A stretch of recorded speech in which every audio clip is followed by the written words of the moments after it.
What did your parents say to you as a kid that still affects you today? My dad raised me alone after my mom died during childbirth. Everyone praised him, calling him brave, strong, a hero. But at home, he rarely spoke. I still remember clearly the evening I broke his favorite baseball trophy by accident.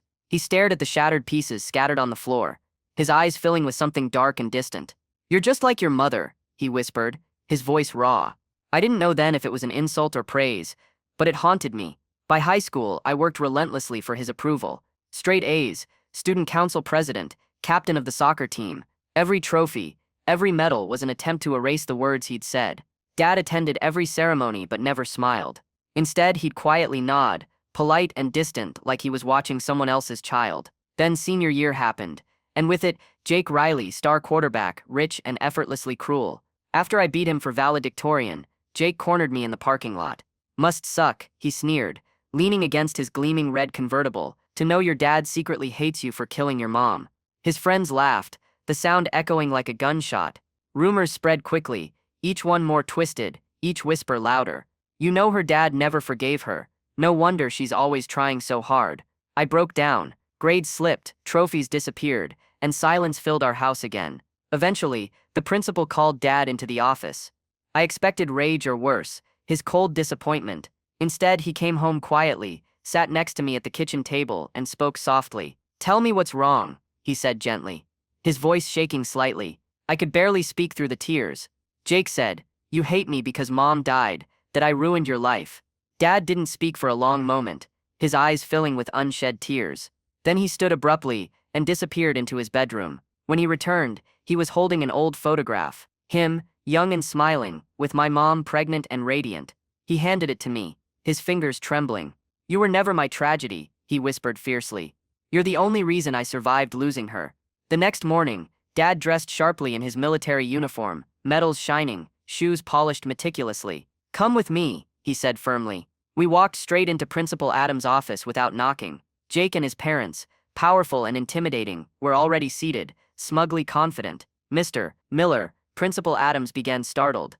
"Enough," Dad cut him off sharply. He turned directly to Jake's father, a prominent lawyer, and placed the photo firmly on the table. "This is my wife, Emily. She died giving birth to our daughter. I've carried pain but never hatred. If your son ever speaks to mine again, I'll make sure the only reputation ruined is yours." Jake's father paled instantly, his arrogance deflating. Jake stammered a forced apology, eyes fixed on the floor, but it was Dad's face I remember most, calm, proud, strong.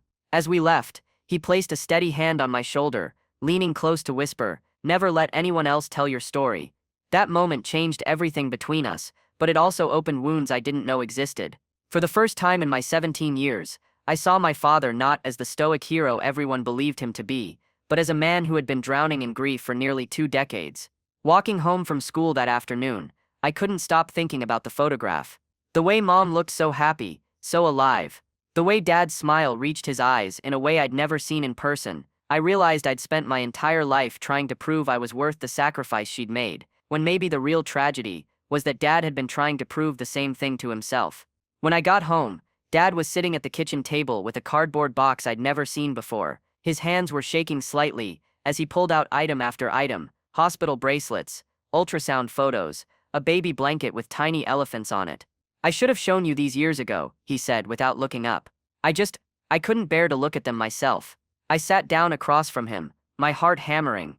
There were letters in Mom's handwriting, addressed to our baby girl. There were photos of the nursery they'd painted together, soft yellow walls with white trim, a mobile of dancing stars hanging over an empty crib. "Your mother wanted to name you Stella," Dad said, his voice barely above a whisper, "after the stars. She said you were going to shine brighter than all of them combined." "But you named me Sarah," I said, confused. He finally looked at me, and I saw tears streaming down his face. "Sarah was my mother's name. I thought it would honor her memory. But every time I said your name, I was reminded of loss instead of hope. I robbed you of the name she chose for you, the name that represented her dreams for your future." The weight of that revelation hit me like a physical blow. I wasn't just carrying the burden of Mom's death. I was carrying Dad's guilt, his grief, his inability to see me as anything other than a living reminder of what he'd lost. "Why didn't you ever tell me about her?" I asked. "Really tell me." Dad wiped his eyes with the back of his hand. "Because talking about her made it real, made it hurt. and I was afraid that if I let myself feel that pain, I'd break completely. I had to be strong for you. But you weren't strong for me, I said, the words tumbling out before I could stop them. You were strong despite me. There's a difference. He flinched like I'd slapped him. Sarah, I know. Let me finish. I stood up, pacing to the window. Do you know what it's like to spend your whole life feeling like you owe someone for existing? To win every award, achieve every goal, and still feel like you're not enough, like you're just a constant reminder of the worst day of someone's life. Dad was quiet for a long moment. When he spoke, his voice was raw. The worst day of my life wasn't when your mother died. It was every day I made you feel like you weren't wanted. I turned to face him, seeing my father clearly for maybe the first time. Not the hero everyone else saw, not the distant figure who'd raised me with quiet efficiency, but a broken man who'd been trying to hold himself together with silence and space. She wrote you letters, he said suddenly, reaching for a small stack of envelopes tied with a pink ribbon, one for every birthday until you turned 18. I was supposed to give them to you, but I kept them. I was selfish. I wanted to keep her words to myself. My hands trembled as I took the letters.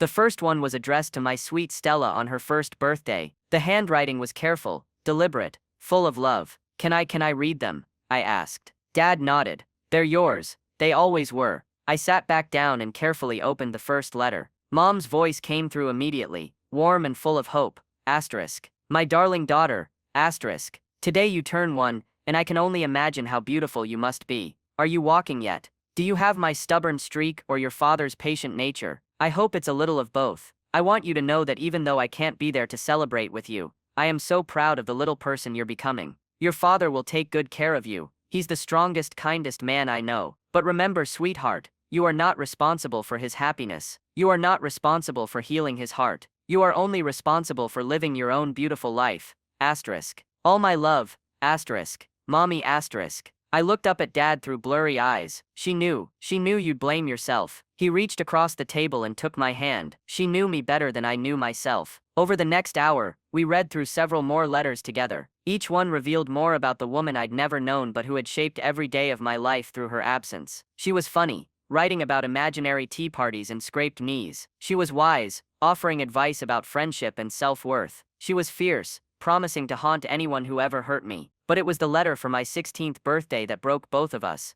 Asterisk. My beautiful Stella. Asterisk. If you're reading this, you're probably going through some typical teenage drama. Maybe you're fighting with your dad, or maybe some boy broke your heart, or maybe you're just feeling like the world doesn't understand you. I want you to know something important. You are not an accident. You are not a tragedy. You are not responsible for my death or your father's grief. Asterisk. Asterisk. I chose to have you knowing the risks. The doctors told us there were complications, but I couldn't imagine a world without you in it. If something happens to me, I need you to know that bringing you into this world was the greatest joy of my life. You were worth every risk, every fear, every moment of uncertainty. Asterisk. And your father, oh sweetheart, he loves you more than life itself. If he seems distant or sad, it's not because of you. It's because he misses me, and sometimes people don't know how to hold both love and grief at the same time. Be patient with him. Help him remember how to smile. You have my laugh. Use it liberally. Asterisk. You are going to do amazing things, my star. Shine bright. Asterisk.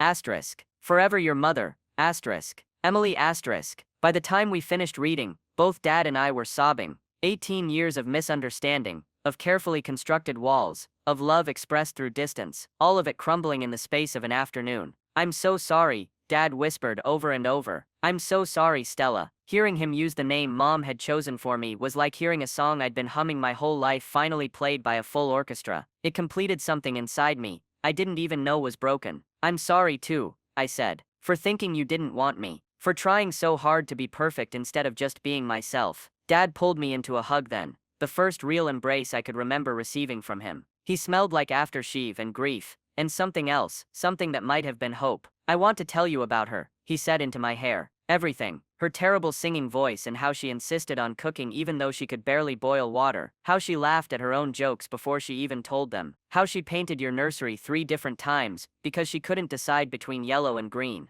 We stayed up until nearly 3 in the morning, Dad sharing stories I'd never heard. He told me about their first date, how Mom showed up an hour late because she'd gotten lost trying to find the restaurant. He told me about their wedding, small and simple in his parents' backyard. He told me about the day they found out they were pregnant, how Mom cried happy tears for 20 minutes straight, But he also told me about the fear, how the doctors warned them early on that the pregnancy was high risk, how they discussed names and nursery colors, and college funds, while also meeting with specialists and preparing for the worst. She made me promise her something, Dad said as we were finally heading to bed. If anything happened to her, I was supposed to tell you every day how much she loved you. I was supposed to make sure you knew you were wanted. You never told me, I said softly. His shoulders sagged. I couldn't. Every time I tried to say the words, I'd hear her voice instead of mine. It hurt too much. It hurt me too, I admitted.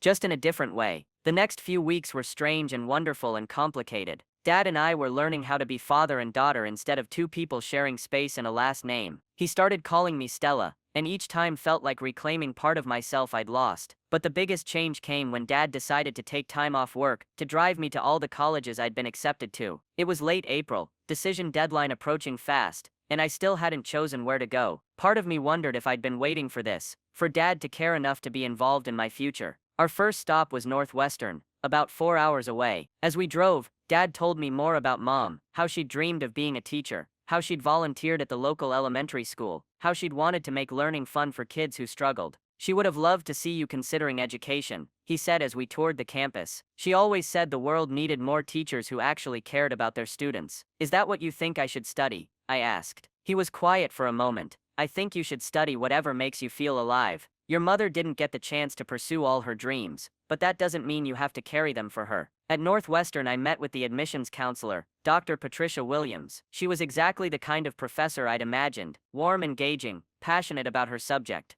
But when she asked about my family background, I found myself stumbling. My mom died when I was born, I said, the words feeling strange in my mouth, and my dad were just figuring out how to talk to each other. Dr. Williams smiled gently. Family is complicated, but it sounds like you're both willing to do the work. That's what matters. After the meeting, Dad and I walked around the campus quad. Students were throwing frisbees, studying under trees, laughing with friends. It looked like the college experience I'd always imagined but never quite believed I deserved. What do you think? Dad asked. I think it's perfect, I said, but I think I'm scared. Of what? I considered lying, giving him an easy answer about being away from home or academic pressure. Instead, I decided to be honest, of being happy, of having something good and not ruining it. Dad stopped walking and turned to face me. Stella, look at me. You didn't ruin anything. You saved everything. If you hadn't been born, I would have had nothing left of your mother, nothing left of hope. You think you've been trying to earn my love, but the truth is you've had it from the moment I first held you. Then why did it always feel like you were somewhere else? I asked. He sighed deeply. Because I was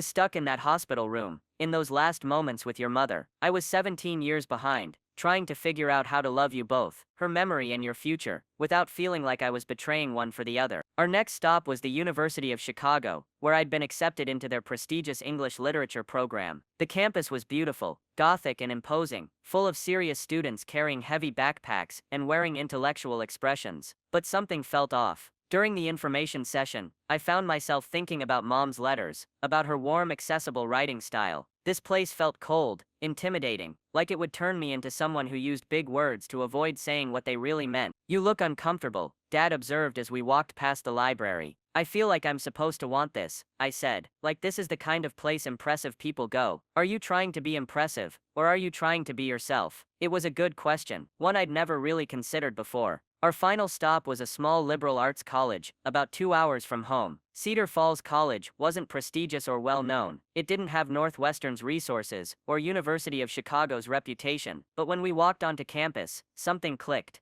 The buildings were brick and ivy covered, human-sized rather than intimidating. Students were sitting in circles on the grass, having animated discussions. A professor was playing guitar under a tree, while a small group of students listened. This feels different, I said to Dad. Different how? Like home, maybe. Like somewhere I could actually be myself, instead of trying to be who I think I should be. We met with Professor Rebecca Martinez, who would be my advisor if I chose their English program. She was young, maybe early 30s, with ink-stained fingers, and a laugh that made me feel instantly comfortable. Tell me why you love to write, she said, instead of asking about my grades or test scores. I love the way words can make people feel less alone, I said without thinking. I love that you can tell a story that helps someone understand something about themselves they didn't know before. Professor Martinez smiled. That's exactly why I teach. What kinds of stories do you want to tell? For the first time, I found myself talking about mom's letters, about the years of silence between dad and me, about the way secrets can eat away at families from the inside. I think I want to write about the spaces between people, I said, about the things we don't say, and why we don't say them. That sounds like important work, she said. The world needs stories about healing, about forgiveness, about finding each other again.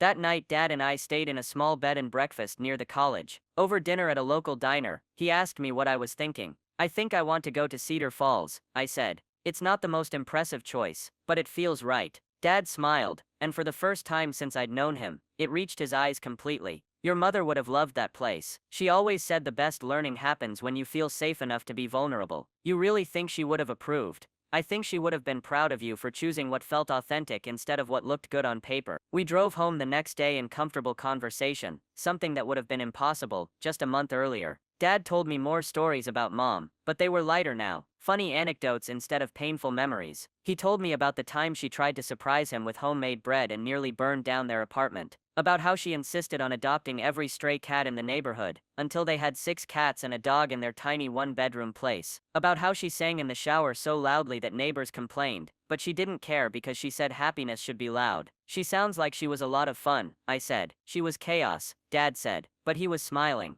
Beautiful, wonderful chaos. The kind of person who made everyone around her feel more alive. Is that why you've been so quiet all these years? Because without her you forgot how to feel alive? Dad considered this, maybe. Or maybe I was afraid that if I let myself feel too much joy, I'd be dishonoring her memory. Like I didn't deserve to be happy when she couldn't be. That's pretty stupid, I said gently. He laughed, actually laughed. Yeah, it really is. When we got home, Dad helped me write my acceptance letter to Cedar Falls College. As I sealed the envelope, he handed me something, a small jewelry box I'd never seen before. This was your mother's, he said. She wanted you to have it for graduation. Inside was a delicate silver necklace with a star-shaped pendant. It was simple but beautiful, the kind of jewelry that would go with everything and never go out of style. She wore it every day, Dad said as he helped me put it on. She said it reminded her to reach for her dreams, even when they seemed impossible. I touched the pendant, imagining Mom wearing it, imagining her choosing it specifically for me. It's perfect. There's something engraved on the back, Dad said. I flipped the pendant over and read the tiny script. Shine bright, my star. Love, Mom. I started crying again, but this time they were different tears. Not tears of loss or regret, but tears of connection, of finally understanding that I had been loved, completely and unconditionally, from the very beginning. Graduation came and went in a blur of ceremonies and parties. Dad was there for all of it, taking pictures, introducing himself to my friends' parents, beaming with pride in a way I'd never seen before. Jake Riley gave the graduation speech, talking about legacy and making your mark on the world.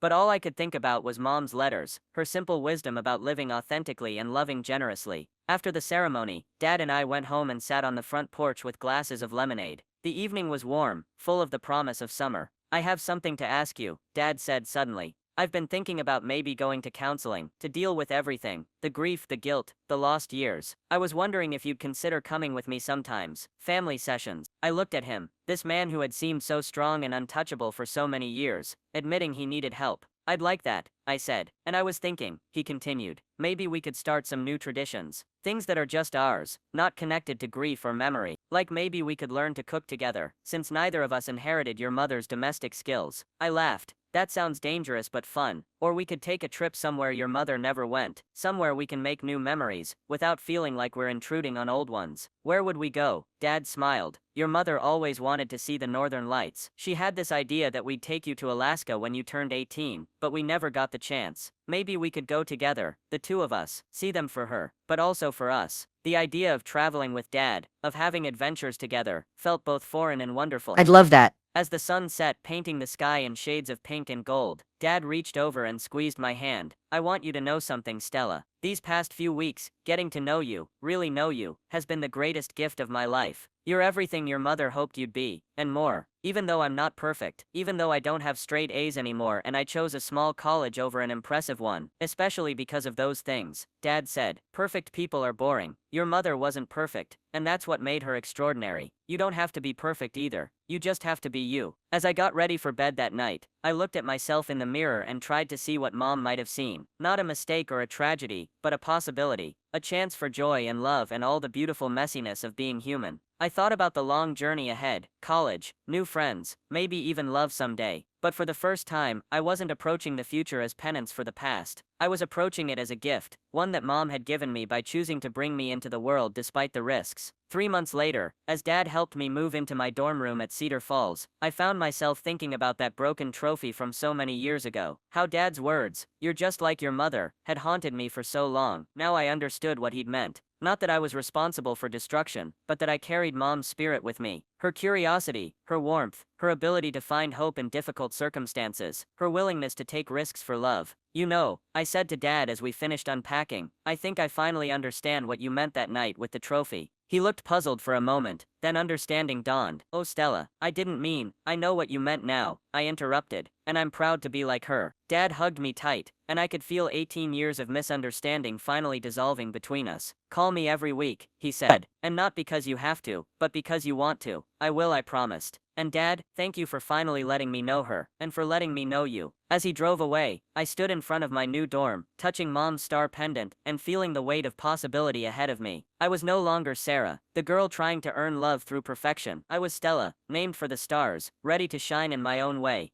That night, I wrote my first letter to Mom, not the perfect formal letter I might have written before, but a real one, full of hope and plans and gratitude. Asterisk. Dear Mom, asterisk Dad and I finally found each other. It took 18 years, but we got there. I think you'd be proud of us both. I'm starting college tomorrow, and I'm scared and excited and ready to write stories that matter. I'm ready to live the life you dreamed for me. Asterisk. Thank you for choosing me even when it was hard. Thank you for the letters, and the name and Dad's smile, which finally looks like the one in that photograph. I'm going to shine bright, just like you asked. Asterisk. Love always. Asterisk. Your Stella. Asterisk. I folded the letter and put it in my jewelry box next to the photo of Mom and Dad. Some conversations transcend death, I realized. Some love is stronger than loss, and sometimes, the words that haunt us as children become the words that set us free as adults. Dad was right. I am just like my mother, and that's exactly who I was meant to be.